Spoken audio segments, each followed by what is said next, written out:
Chicken feet recipe ang lulutuin natin guys. Nilagyan ko lang ng asin yung ating mga chicken feet bago natin hugasan para mawala yung langsa.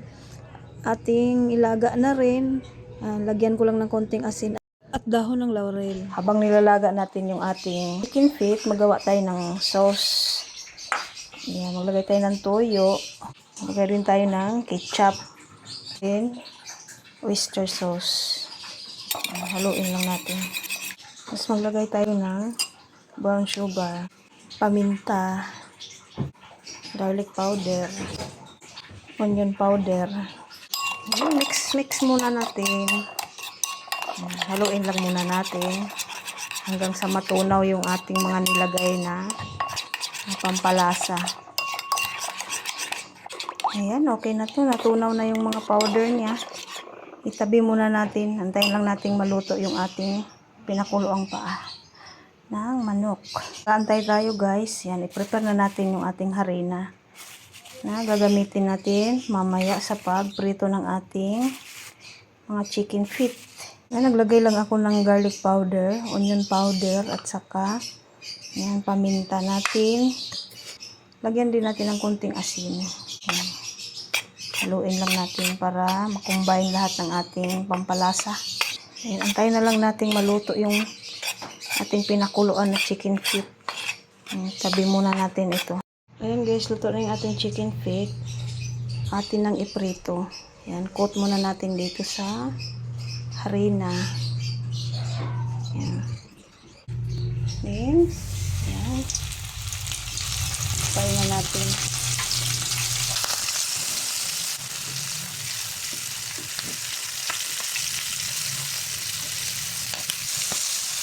Ayan, naprito na natin lahat.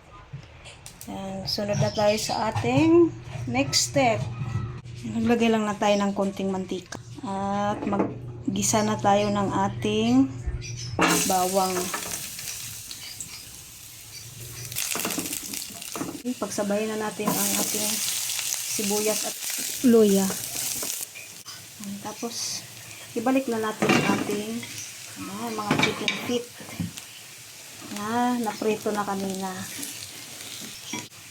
Yun, ilagay din natin yung ginawa natin kanina guys na sauce. Ang bango.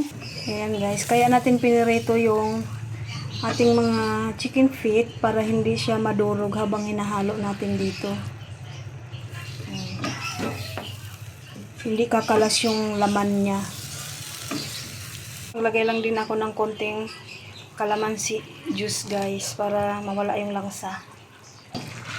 Ayan, malapot na yung ating sauce. Naglagay lang din pala ako dito ng konting Sprite guys. Nasa inyo na yan kung gusto nyong lagyan. Ayan, okay na yan. Lagyan na natin ng sibuyas dahon. Ayan, lagyan natin ng pwede naman din guys, wala na ito.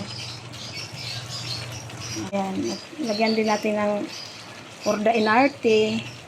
Baka kasi masira na yung aking sesame seeds. Lagyan natin dyan sa ibabaw. Ayan, luto na yung ating chicken feet in barbecue sauce.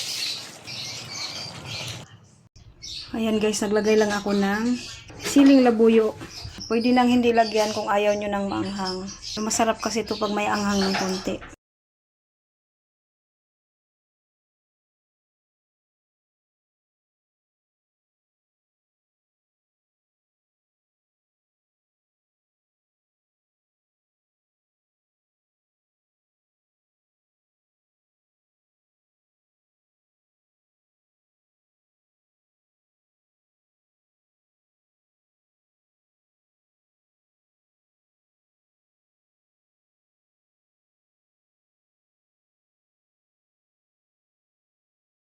Kain na guys.